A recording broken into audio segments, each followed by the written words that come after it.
Welcome to the Purposed Audacity podcast, where we aim to nurture, amplify voices, and inspire our community to stand boldly in their Christian identity.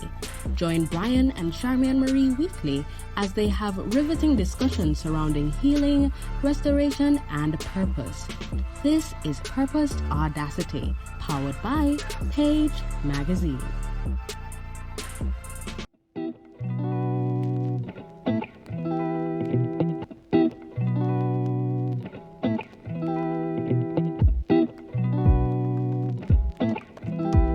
So we had three persons share their thoughts.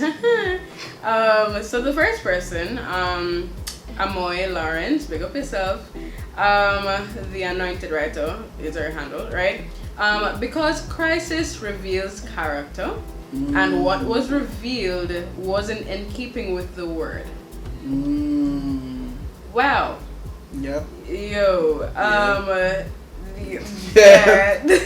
Like, I feel like that one speaks for itself, but like for real, persons ended up becoming a lot more discerning in this time and stuff, and they're like, yo, like, this isn't aligning with the word, and also this not aligning with like my spirit, something off your soul, and so with that, like, swerve,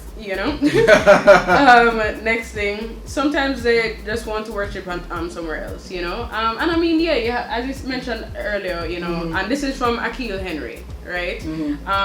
You mentioned there are various reasons for persons leaving, whether maybe them change their home or stuff like that. So we can understand those chill reasons as well, This one is from Andrew Burton. Big up yourself, sir.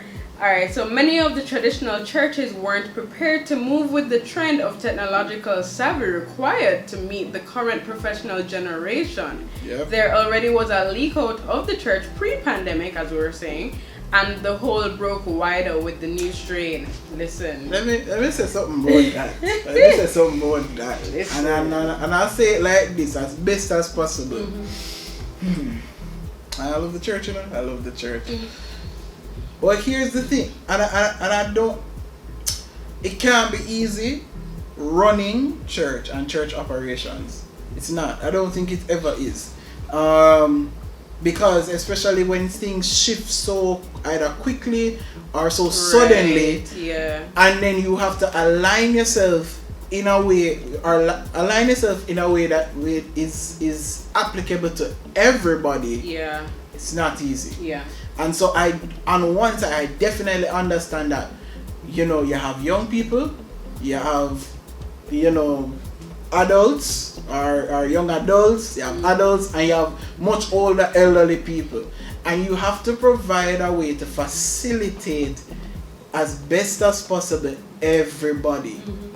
But on the other side, I believe the church has to also realize, especially in a modern day era, how to navigate that as best as possible, and possibly teach the members of the church how we're going to, as a church, navigate that properly. I like that. How we're going to upgrade some of the systems so that it may be applicable to everyone. Right. So it can be that we're not going to upgrade, we're not going to understand some of the technology, or we're going to this or that because we're too old, or some old people not going to get to jump on. And I love the old people, but at the same time, elderly old people, trust me, we're going to get there, somebody going to call me old.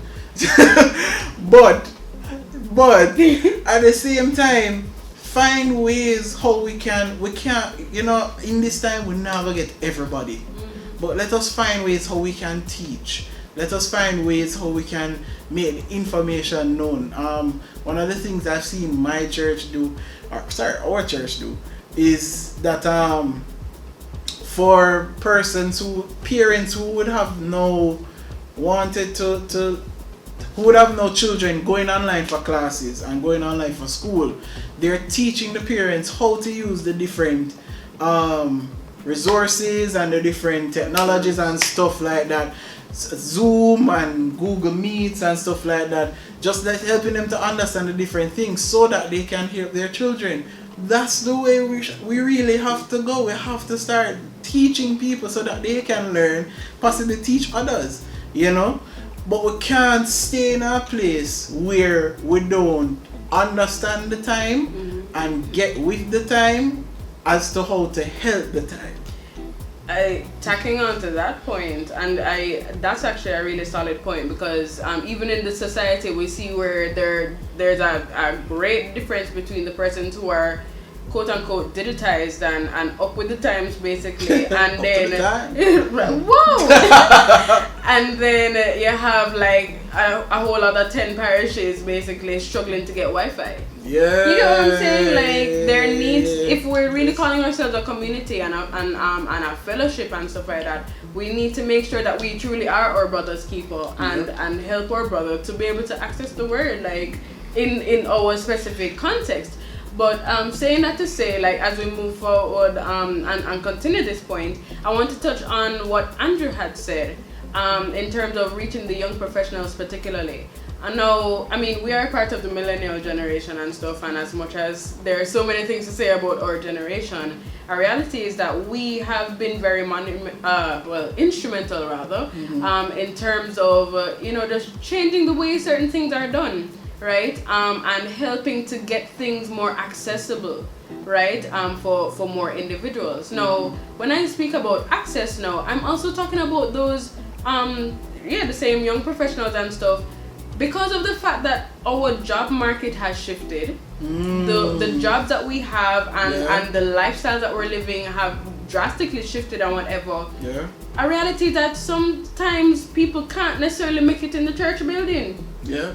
You get me? And so because of that now, in past days, people would be demonized. There are so many churches who say, oh well, Sister Grace never make it to church on Sunday, she's a backslide, she backslide, it's so real, instead of actually trying to figure out if, people are having a difficulty actually being able to show up and stuff. And I mean, not reaching in the church building should not be equate to somebody backsliding.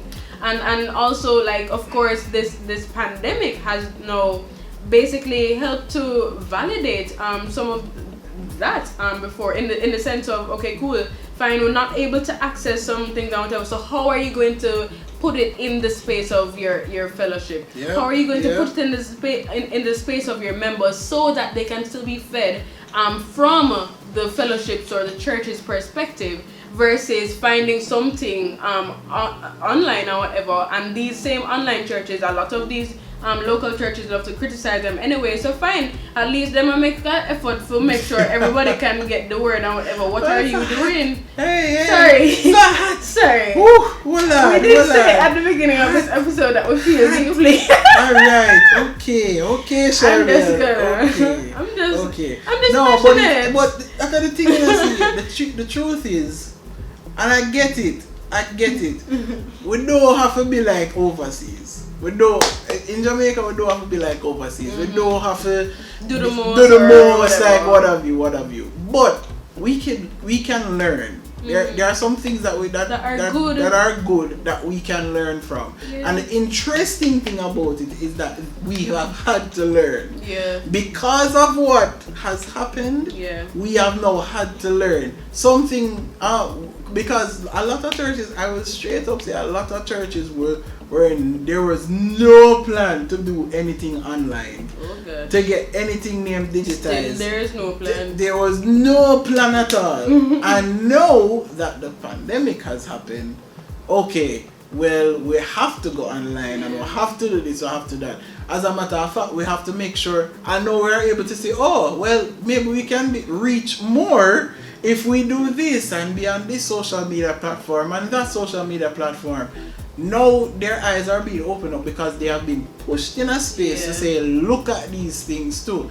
Now, as I said, we don't have to be like overseas, but I think there's a lot we can take. And just as you were speaking, I was just clicking back to we were talking about, just unfortunately, lack of community. In that said, lack of community point is a lack of communication. It's a lack of communication, and it hurts. It hurts because we make quickly criticize that we're not seeing this person at church or seeing this person online or what have you, but have you called this person? Have you reached out? Are we reaching out to our people and saying what's the issue? And then, as you say, collectively collect those issues, collect those reasons, and then say, alright, let's put them on the table and say, how can we help? Right. Because this is one of the greatest times. As much as people are possibly like, yo, they can't do much in this pandemic and what have you, this is one of the greatest times to build within the church. This is one of the greatest times, to have one-on-one evangelism, to have one-on-one discipleship, to let people grow closer together in the sense of, yo, let me know a little bit more about you and your life. Let me know. And if you do that and you set up possible structures to do that, at least one-to-one, right? You would see the strength it would build just for the church in itself to say, hey, at least people know people are looking out for them. At least people know people still care. At least people know that people still desire to know about them and actually like check in and say, yo, you're good? You're alright? What's going on? What's up? You know, and not just leaving that on the leaders. But leaders, you delegating it even to the different people, just the regular church person who normally just regularly come to church. And say, hey, call Sister Evans. Say, hey, call Brother Andrew. Say, hey, call whoever, and check up on them. And then get back, link me back, tell me what's going on and everything. Just so that you can keep that fellowship and that community growing and together. Lack of communication is another part of why people are leaving, because it's easy for people to just come and look like, yo, me never see you, and assume so much of you without having a conversation with you. And it's funny that you say that because, and I mean, I guess to round out that point, believe it or not, it actually creates a cycle of others not reaching out. So what I mean is that, you know, when a person's actually, when you have the leaders who are not reaching out to the members and then regular members not reaching out to each other and stuff like that, it creates a cycle of, I don't want to say non-caringness, if that's a word, but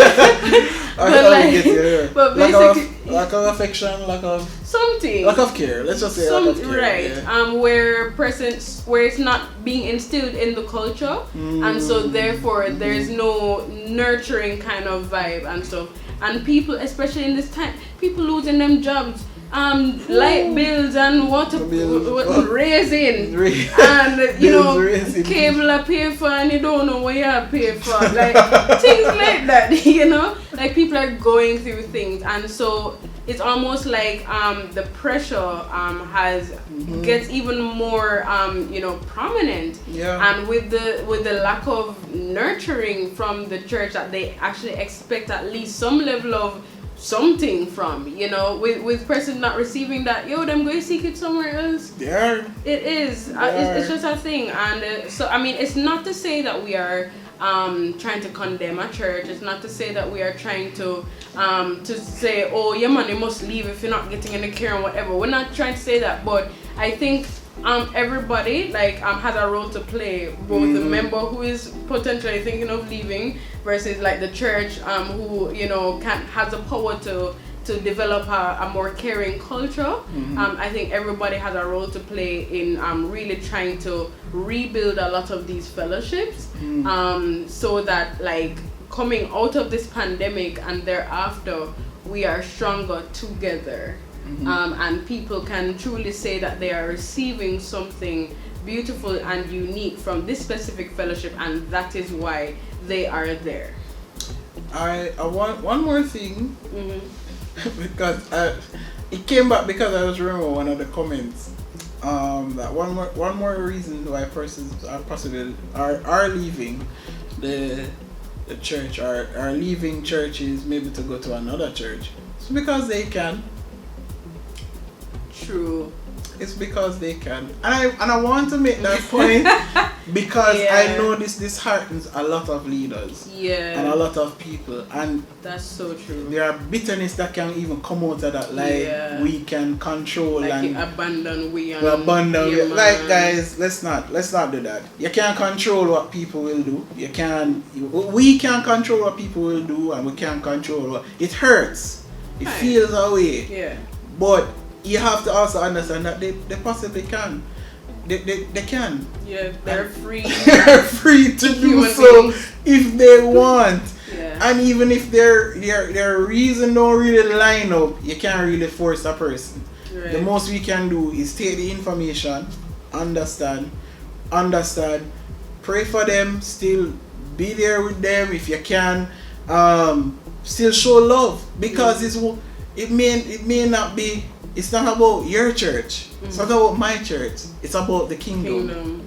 Kingdom advancement. That's all it is. So as long as this person is like still in Christ and still at least has found another community or what have you, another community that they're growing and everything is going well and all that. Give thanks, prayer. But I said though, some churches might find it difficult to be happy because them lose another paycheck. I'll say that season. You know what? I'm not getting into. Yeah, man, we're not even getting on that.